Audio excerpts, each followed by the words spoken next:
Quand j'ai décidé de faire la grande traversée du Jura, je ne m'attendais pas à rencontrer des paysages aussi beaux.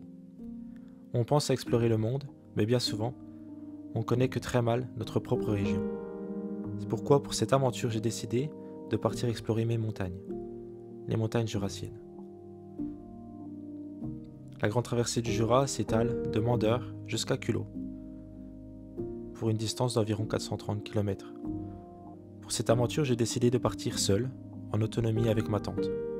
C'est une première pour moi, et ça ne sera pas une dernière. Pour cette aventure, je ne m'attendais pas non plus à croiser si peu de personnes. Il faut dire que j'ai choisi de partir au mois d'avril. Pendant cette traversée, très rares sont les nuits qui vont dépasser les 5 degrés. Mais ça nous rappelle à quel point nous vivons dans un confort moderne, certes agréable, mais qui nous éloigne aussi beaucoup de la réalité de ce qu'est la nature.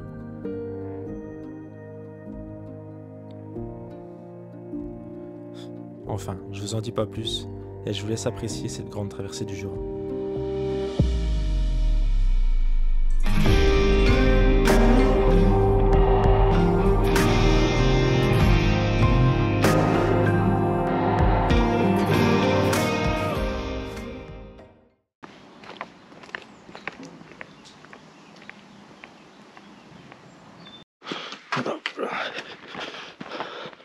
Moi je suis content, j'ai de la chance, il fait super beau pour ma première journée. Ils annonçaient de la pluie donc je suis vraiment content et parce que ça me permet de commencer plus doucement. Voilà. Donc je suis parti à 8 h, il est 9 h et j'ai fait 4 km et demi. C'est pas mal. Et puis pour le moment il n'y a pas trop de dénivelé. Bon là ça monte. Voilà. C'est magnifique, vous avez vu. J'ai traversé en fait toute une crête entre guillemets au-dessus du Doubs. Et là j'ai l'impression que je m'écarte un peu du Doubs pour aller direction Saint-Hippolyte.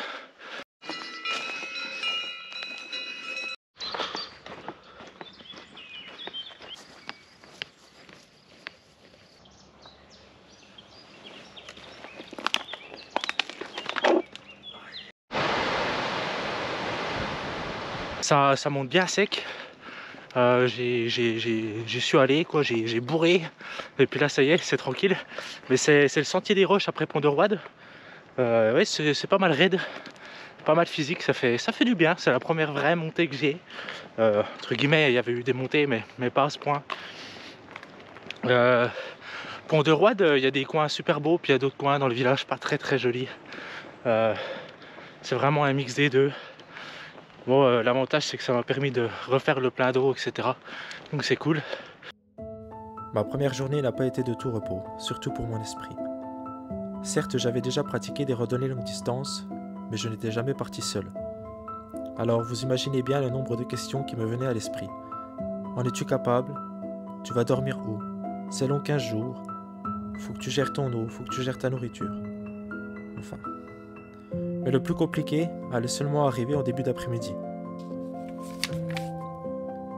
Le manque de mon fils. Je ne l'avais pas vu venir, je me doutais bien qu'il allait me manquer, mais je ne pensais pas à ce point. C'était la première fois que je partais en randonnée longue distance depuis sa naissance. Et waouh, qu'est-ce que ça a été dur. Wow. Je suis à 6 km de Saint-Hippolyte. Il est 16 h. Ça y est, j'ai de nouveau un coup de mou. Pas physique, bon ça va. Je commence à sentir les kilomètres, mais ça va. C'est mental quoi. Mental, voilà. De nouveau un coup de mou. Des fois ça va, des fois ça va pas. Enfin c'est assez frustrant.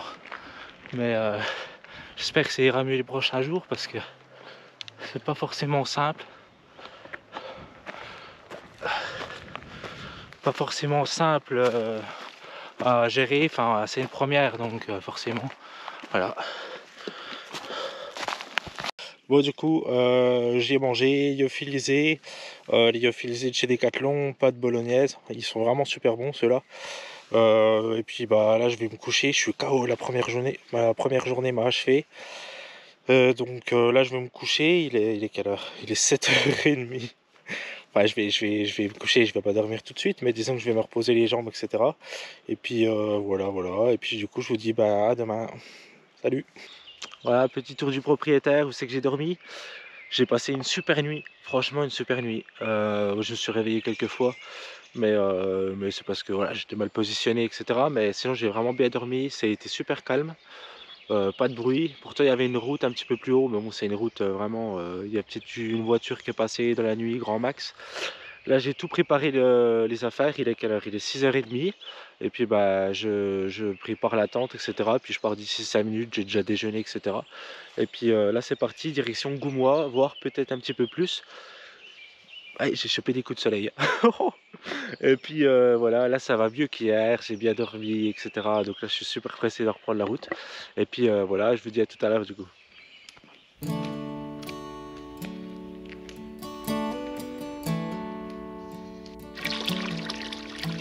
I know it's been a while since we've kissed, or even since I've seen you.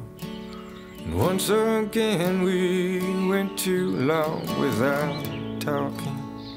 Ah bah ça va piquer là.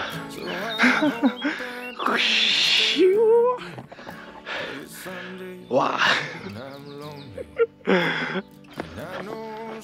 Ah c'est trop beau. C'est trop beau.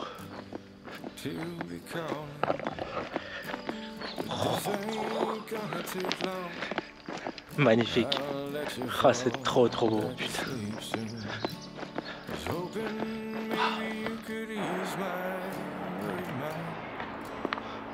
Bon bah là je suis arrivé aux échelles de la mort, je vais descendre les échelles tout simplement.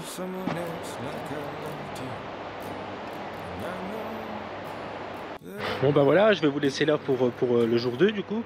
Vous avez vu où c'est que j'ai mangé juste ici là, la petite table. Parfait, hein, je vais dormir là. Juste ici. Il y a une poubelle, il y a un coin pour faire du feu, j'ai un abri là-bas, un refuge. S'il fait trop froid, etc., je suis parfait, là c'est parfait. Il y a de l'eau juste à côté, j'ai pu me laver, tout, enfin c'est nickel. Et puis voilà, qu'est-ce que je voulais vous dire? J'ai rencontré aussi plusieurs personnes super sympas, 2 Allemands qui étaient en van, et puis qu'on dormi là la nuit d'avant, et là ils partaient du coup. Puis ils m'ont vu arriver avec mon gros sac, ils m'ont dit ah, viens on te paye le café machin. Ils parlaient français, je tiens à le préciser, moi je parle pas du tout anglais ni allemand. Du coup m'ont donné un café, on a parlé pendant au moins 1 heure. Ils m'ont donné à manger, etc. Enfin bref, du coup je vous vois demain pour le jour 3. Et ben, bonne nuit tout le monde, bye bye. Vous avez vu, c'est pas un terrain facile. Les gorges du Doubs c'est quand même pas repassable, il faut vraiment faire gaffe. Faire gaffe de pas se blesser, pas comme moi hier. Là j'essaye vraiment, je vais tout doucement, ça fait 20 minutes que je suis parti. Et j'essaye vraiment de pas trop appuyer sur mon talon. Parce que j'ai pas envie de j'ai pas envie au bout de 3 jours d'arrêter, parce que si j'ai trop mal aux pieds, ça me ferait vraiment chier. 2 jours que je suis parti. Et pour commencer ma 3e journée, j'ai devant moi l'un des paysages les plus fous de ma vie, les gorges du Doubs. Elles représentent à elles seules la puissance de la nature. L'eau, la roche, le vent, la terre, les lacs, les cascades, les rivières. Un condensé de beauté dans un monde trop souvent saccagé. Arrivé au sud du Doubs, c'est aussi un nouveau cap qui est passé. 100 km déjà parcourus depuis le début. Les doutes du premier jour ont disparu et ils laissent leur place à la contemplation.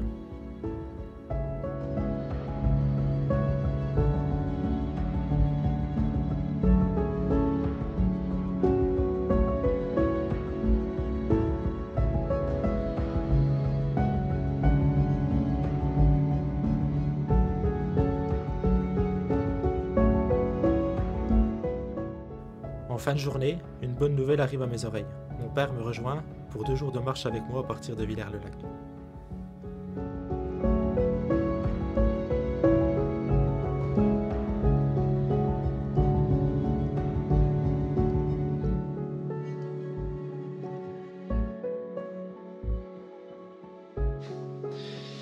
Bon, bah, je vous reprends le jour 4, mais du coup, bah, j'espère que le jour 3, du coup, l'étape échelle de la mort Villers-le-Lac vous a plu. J'ai terminé en bateau, comme vous avez pu voir. Je suis arrivé à Villers-le-Lac.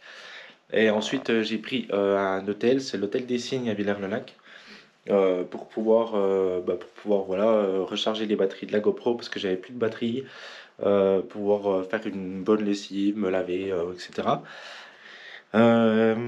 Aujourd'hui, le temps il est très très pourri.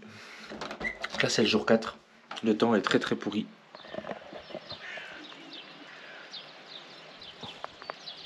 Je suis à 1000 mètres d'altitude. Désolé, je filme un peu mal. Il pleut à douche. Et ce matin, j'ai eu une bonne surprise en sortant de l'hôtel. Il y avait mon père qui m'a rejoint pour 4 jours jusqu'à août. Donc, je suis super content. Il pleut à douche. On est déjà trempé. Ça fait 3 quarts d'heure qu'on marche. Hier, j'ai atteint les 100 km. Il m'en reste 294 sur la GTJ. Pour le moment, les 100 premiers kilomètres, ils sont magnifiques. Et puis là, les sentiers, c'est pareil, c'est beau. C'est super beau. Ah, c'est magnifique, hein. C'est magnifique.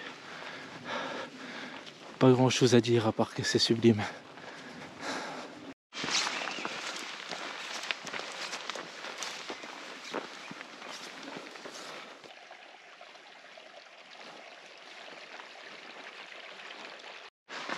Bon bah nous on doit aller tout droit. C'est très très raide. Je pense que quand on va arriver en haut, on va être tout content. C'est vraiment raide. Je vais essayer de me filmer en train de monter pour que vous vous rendiez compte. Et là, ça va piquer les jambes. Oh putain. Bon, je pense que vous voyez dans les images, mais il fait beaucoup plus froid où c'est qu'on est. Donc là au Grand Taureau. Et le printemps, il n'est pas encore ici, il y a de la neige encore. Y a pas, tous les arbres n'ont pas de feuilles, rien du tout. Enfin, là c'est rude le froid.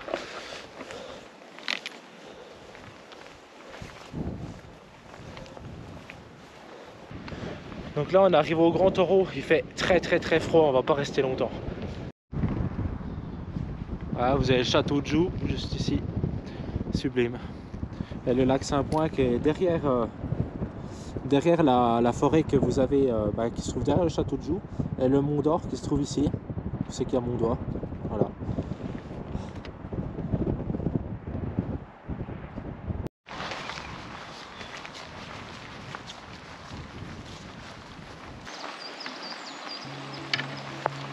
Je quitte les douces températures des basses altitudes.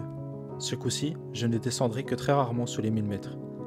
Forcément, au mois d'avril, les températures sont fraîches. J'ai désormais de légères gelées au réveil. Je me rends vite compte que mon sac de couchage va être limite. Je profite du départ de mon père à la Cluzet-Mijoux pour échanger de sac de couchage. Je passe d'un 4 degrés confort à un 0.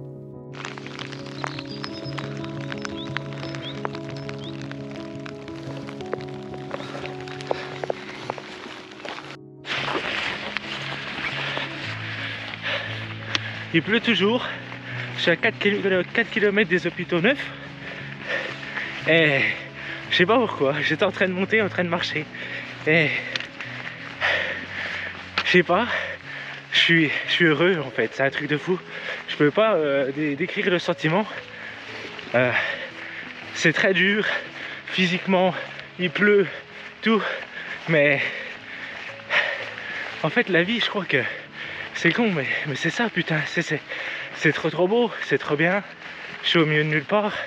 Je suis tout seul au monde. Bon, c'est vrai qu'il pleut, mais on s'en fout en fait, parce que on est tellement libre, bien. Et puis au moment où j'ai eu ces pensées, je vous promets que c'est vrai. Hein, il y a eu 4 chevreuils qui sont sortis en courant et tout. Enfin, c'est vraiment magique quand même. Et c'est vrai que la randonnée longue distance pour ça, c'est superbe. Voilà.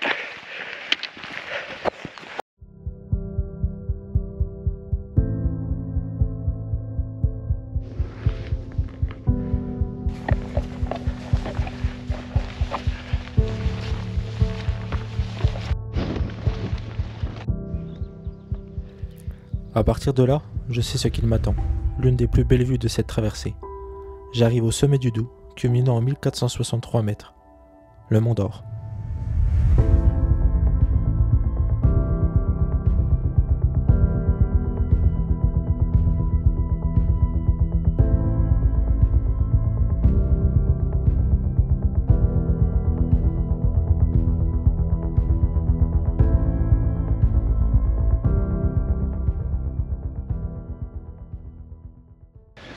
Voilà, je suis redescendu, je suis à 1200 mètres, à peu près 1200, 1240, un truc comme ça.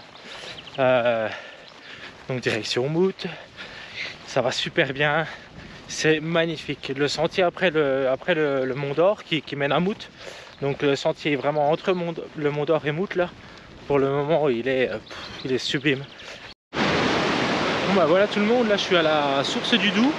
Ça me fait bizarre parce que je le suis du coup, ça fait depuis Mandeur que je suis le Doubs à peu près.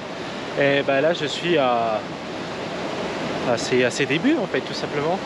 Là où il commence à se jeter à sa source.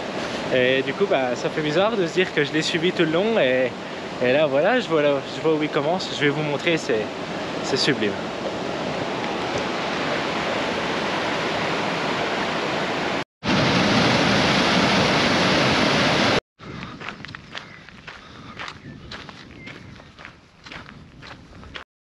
Il a fait des températures négatives à Mout. Il a fait -1 cette nuit. Donc c'est pour vous dire, on est presque début mai. Après une nuit bien fraîche à côté du Doubs, je repars en direction du village de Chapelle-des-Bois, mon étape du jour. Je ne m'y attendais pas, mais après une longue traversée en forêt, mon mental était de nouveau à plat. Le manque de mon fils se refaisait de nouveau sentir. Je suis parti en me disant « Bon, tu es papa, mais tu es quelqu'un de très solitaire, donc tu vas gérer. » Mais non, je me trompais. La connexion qu'a un parent avec son enfant vous fait changer à tout jamais. Et ça, je ne l'avais pas vu venir. Bon voilà pour l'étape du jour, je suis à Chapelle-des-Bois. Je voulais pousser plus, mais non, je ne vais pas pousser plus, ça sert à rien. Ça sert à rien. Là j'ai un peu le mental à zéro, donc je vais me poser plutôt. Je vais me poser, je vais profiter un peu de la nature, etc. Et puis voilà, je voulais gagner un jour sur mon itinéraire, mais je sens que le mental là, il est vraiment à zéro, vraiment très très bas. Donc c'est vraiment un coup pour que je craque et puis que j'arrête. Donc c'est pas la peine, il faut que je me pose. Je vais me trouver soit un beau coin de bivouac, si je trouve pas, je vais essayer de trouver un petit gîte, un truc. Parce que voilà, j'en ai besoin. Voilà.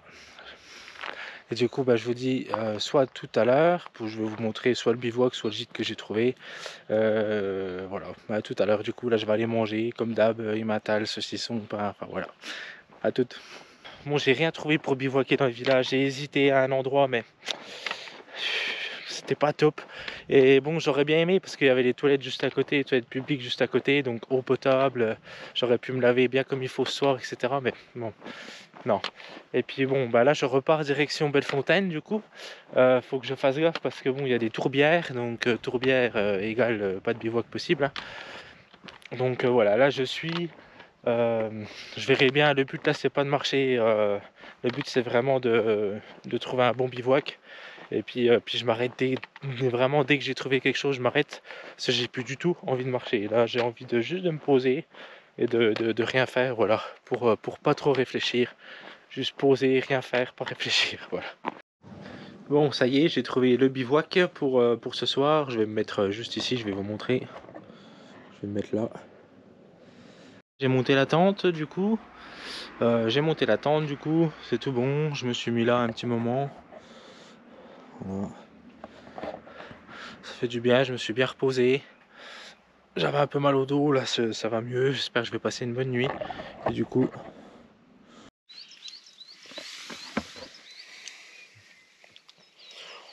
bonjour tout le monde, je sais pas si vous me voyez. Là il est actuellement 6 h du matin. J'ai relativement bien dormi, j'ai pas eu froid avec le sac de couchage là, donc je suis content. Là je vais déjeuner dans la tente, etc. Je range les affaires et puis on y va, voilà.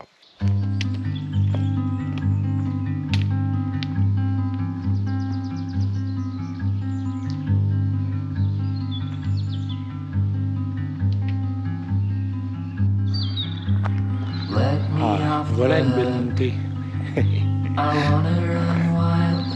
Allez, c'est parti. Get tangled in the sheets with the lover that isn't you.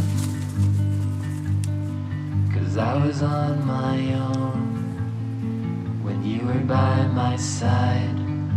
So there's no difference now, except there's nothing to hide.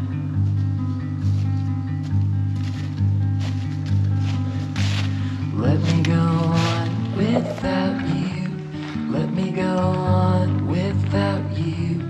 Let me go on without you. Let me go on. Oh, how the night gives way to the dawn. We were two on the morning line. Our love was beautiful. Je suis en train de regarder aussi sur la carte là. Sur la carte, je commence un peu à regarder comment je pourrais faire demain pour essayer de gagner, grappiller quelques kilomètres sur l'itinéraire. Voilà, essayer de faire une grosse étape demain, parce qu'en fait demain c'est le dernier jour de beau, j'aimerais bien avancer quand il fait beau. Donc voilà, là je suis tranquille là. Donc là je vais manger petit à petit, grignoter, me faire un apéro, voilà, tranquille. Et puis je vous reprends après pour vous montrer l'appart. Voilà, ouais, vous montrer l'appart, vous dire si demain je fais la grosse étape ou pas, demain je vous dirai ça ce soir. Et puis voilà. Du coup, à ce soir, à tout à l'heure. J'ai la petite cuisine, etc. Mais j'utilise rien comme ça en fait. Le lendemain matin, je repars, j'ai rien à faire. Lavabo, toilette.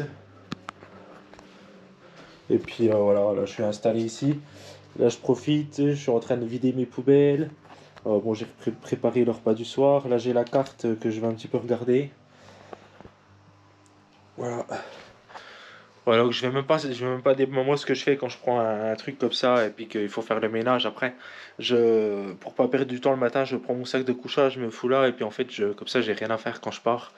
Je touche pas les draps, je touche rien du tout, c'est plus simple. C'est trop beau, je vous jure c'est trop beau, c'est impressionnant. Depuis tout à l'heure j'ai le gros sourire, c'est n'importe quoi. C'est vraiment magnifique et quand je m'arrête de marcher comme ça, il n'y a pas un bruit, juste les oiseaux. J'adore, c'est magique. Et en plus de ça, je peux pas vous montrer à la caméra, vous verrez pas, c'est sûr à 100%. Mais je commence à voir se dessiner les hautes chaînes du Jura que je devrais traverser dimanche. Vous imaginez pas comme je prie pour qu'il fasse beau dimanche. Ça serait tellement une belle récompense en fait de terminer par la vue sur le Mont Blanc, les Alpes, et puis j'espère vraiment.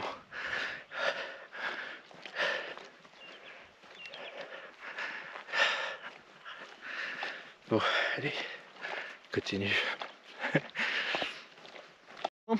Voilà, désolé, hein, j'ai les cheveux sales, je suis sale, bon, voilà, désolé. Le bivouac est planté, je me suis mis ici. Bon, il y a les fils électriques ici, mais je vous assure que la vue, à part ça, la vue est magnifique sur les montagnes là-bas, c'est sublime. Voilà, je me suis mis là.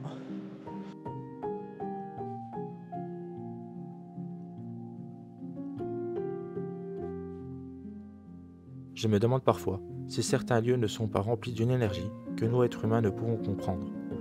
Je le savais, mais le bivouac où je me trouvais avait déjà fait un blessé, une entorse à la cheville d'un randonneur faisant la GTJ. En installant ma tente, je casse une sardine. Peut-être un signe que ce lieu ne voulait pas de moi. 2 heures du matin, je me réveille, mon corps a froid. Mon matelas venait de me quitter.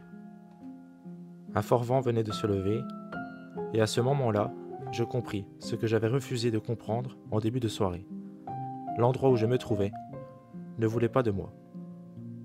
Enfin, c'est ce que je me dis. Alors je vous le demande, à vous, est-il possible, selon vous, que des lieux rejettent notre présence ?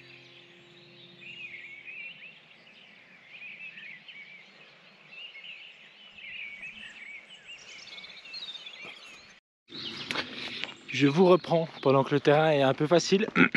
Je sais pas si hier je vous ai raconté l'anecdote, j'ai rencontré quelqu'un de très sympa, vraiment extrêmement gentil. Et il me semble pas que je vous l'ai dit. Donc du coup je vais vous raconter la petite anecdote parce que vous allez voir, c'est vraiment gentil. Et puis moi comme ça me permettra de m'en souvenir. Parce que les vidéos c'est aussi pour des souvenirs. Alors du coup hier j'étais installé au village Les Moulunes, voilà. Et en gros pour vous situer, vous avez vu sur la vidéo, petit abri de bus, etc. Puis je voulais bivouaquer ici. Ça il me semble que je vous l'avais dit. Si je vous ai pas mis l'image, j'en remettrai en incrustation. Et puis il y a quelqu'un qui était par la fenêtre. Et puis je lui ai demandé en fait tout simplement si ça dérangeait pas en fait que si je bivouaquais ici. Il m'a dit que non. Il m'a dit que dans le village tout le monde s'en foutait en gros. Hein, voilà. Il a demandé à la mairesse du village. Elle a dit que je pouvais m'installer ici, etc. Donc j'étais content. Puis après il m'a vu manger des cacahuètes, voilà. Puis il m'a demandé si j'avais de la nourriture. Je lui ai dit que oui. Attendez, j'ai le bras qui s'affaiblit. J'ai dit que oui. Et il m'a dit ah d'accord et tout. Il m'a dit attends bouge pas, attends ici 2 secondes. Du coup j'ai attendu. Et il est revenu en fait avec du Gex de bleu, enfin du bleu de Gex. Alors c'est comme du bleu mais de Gex. Ça n'a pas le même goût quand même. Hein. Et il m'a donné 300 grammes.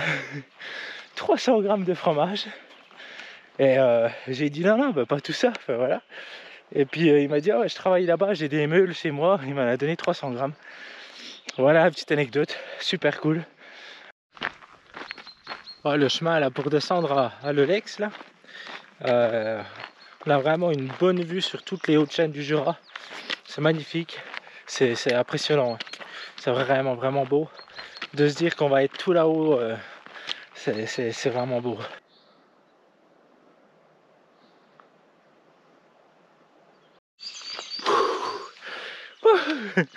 Et là ça monte. Oula. Ok. Bon, et puis j'ai oublié de vous dire aussi, hier soir j'ai bien mangé pour me donner des forces. Et puis là j'ai 1 litre de plus d'eau, j'ai 3 litres sur moi. Parce qu'en fait toute la journée je sais, grâce à des topos, des conseils, etc. Qu'il n'y aura pas une seule source d'eau. Donc j'ai 3 litres sur moi. C'est pour ça que mon sac là il est un peu plus lourd que d'habitude. Donc pas facile. 1 kilo de plus des fois ça joue, mais là c'est 1 kilo indispensable parce que clairement ouais, c'est vraiment le kilo de la vie. Voilà.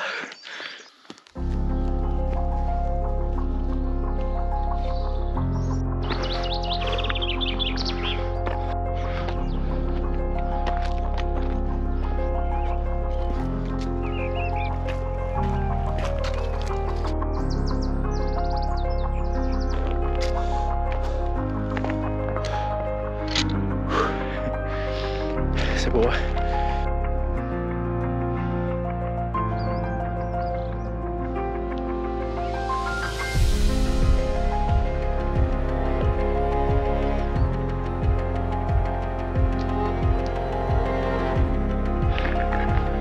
Ça y est, crête de la neige.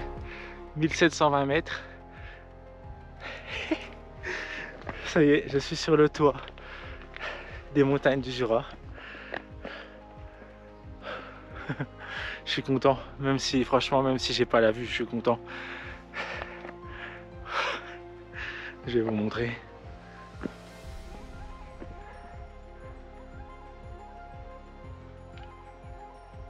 En haut là, à la pointe, ici, vous avez le sommet du reculé. Enfin, le reculé. Il est à peine plus bas que la craie des neiges, que le craie de la neige, pardon. Vraiment à peine plus bas. Mais c'est pas fait pareil. Hein. Vous avez vu, il n'y a pas de craie de la neige. On est entouré de petits arbustes, de petits sapins, je sais pas exactement ce que c'est comme arbre. Vous me direz en commentaire. Mais que le reculé, par contre, ça fait plus sommet montagneux. Ça fait plus sommet montagneux sans arbres autour et tout. Donc je vais aller voir ça. Je me régale. Et je me disais, honnêtement, tout le long de la GTJ, je me disais, mais si j'ai pas de vue, je vais être dégoûté, machin, tout ça. Puis au final, bon, ben, je me contente de ma mer de nuages. C'est déjà pas mal et c'est déjà magnifique. Et en fait, je crois que en montagne, on peut pas vraiment pas avoir de vue. Je sais pas si vous voyez ce que je veux dire, parce que c'est sûr que aujourd'hui, j'ai très peu de chance de voir les Alpes, de voir le lac Léman, de voir le Mont Blanc. Donc oui, c'est embêtant. Mais en même temps, bah, j'ai vu sur des sommets encore un petit peu enneigés, avec des beaux nuages, des belles mers de nuages. C'est différent en fait, c'est une autre vue. Donc en fait, c'est pas que j'allais pas avoir de vue, et je me rends compte, c'est juste que j'allais avoir une vue différente. Voilà. Enfin, c'est ce que je pense en tout cas. Voilà.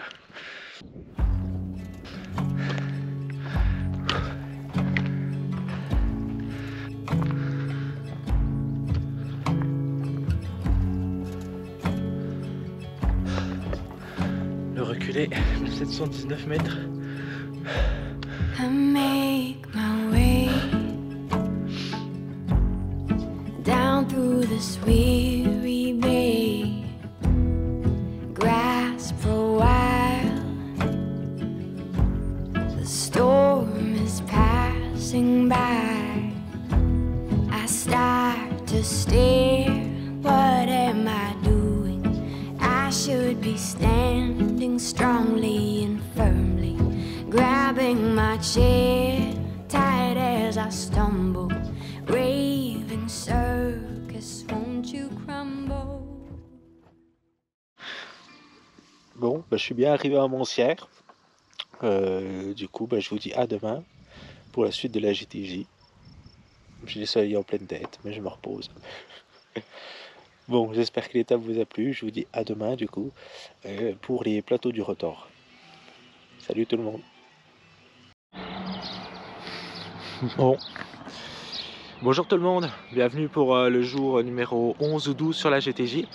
J'ai dépassé Bellegarde, j'ai pas filmé, c'est une très grande ville, c'est urbanisé, c'est pas très beau. Hier j'ai été hébergé comme je vous ai dit, du coup on a parlé très tard, j'ai pas beaucoup dormi, mais c'était très bien, on a passé une bonne soirée. Et puis là du coup je pars pour le plateau du Retors, direction Culot. C'est mon avant-dernier jour, on va dire, c'est mon dernier bivouac ce soir, voilà. Je vais vous montrer d'où je suis arrivé hier du coup. Voilà, hier j'ai longé les crêtes ici, je suis descendu là, puis ensuite après on est venu me chercher. Et puis après je suis reparti. En gros j'ai esquivé la ville, voilà, j'ai pas fait la ville à pied, ça m'intéressait pas. Et puis vu qu'on m'hébergeait, j'en ai profité. Je me suis dit, si je peux esquiver la ville, c'est mieux pour moi. Surtout après plus de 10 jours en pleine nature. Voilà, donc parfait. Donc là je monte au plateau du Retors et puis je vous prends une fois en haut. A tout de suite, à tout à l'heure. Alors tout le monde, encore une fois j'ai pas filmé, ça fait un sacré moment. Toujours le même paysage, c'est très beau, très agréable. Mais voilà, comme je disais tout à l'heure pour la vidéo, voilà. Je mange en marchant.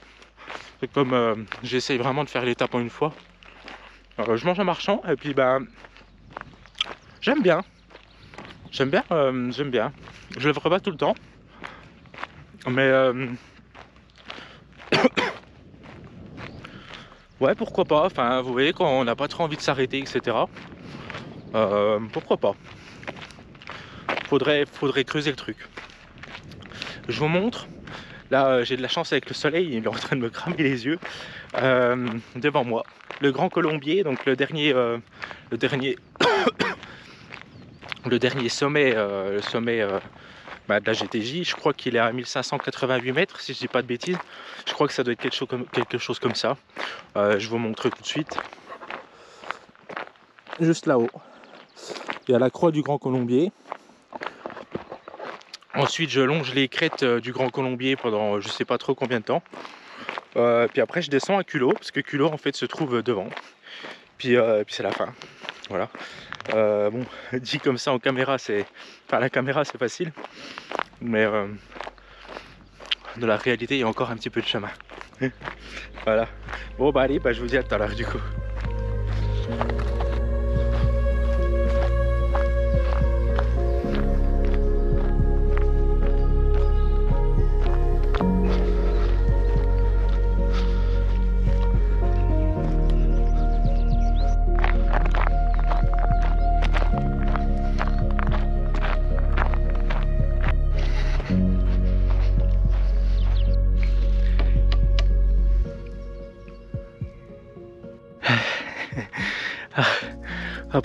Après tant de kilomètres, c'est toujours pas plat. Comme ça, je vous montre un peu la nature du terrain. Depuis tout à l'heure, c'est comme ça. Ça grimpe. Ça grimpe et puis il faut faire attention là où on met les pieds. Parce que...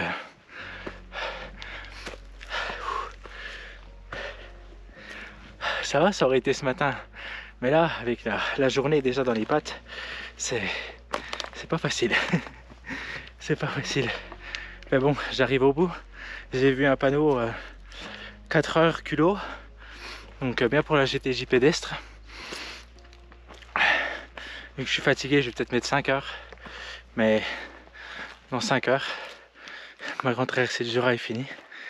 Pour le moment, je me rends pas trop compte encore que ça va être fini. Je le sais, mais je m'en rends pas compte. Oh, ça y est tout le monde. Après 400 km, sommet du Grand Colombier. Ça y est. Je vais vous prendre tout ça en image. Ça y est. Ça y est. Alors ça y est, ma traversée touche à sa fin. Après 430 km à parcourir tes forêts et tes hauts sommets, il est temps pour moi de te dire au revoir. Et avant, laisse-moi te remercier pour l'aventure extraordinaire que tu m'as fait vivre.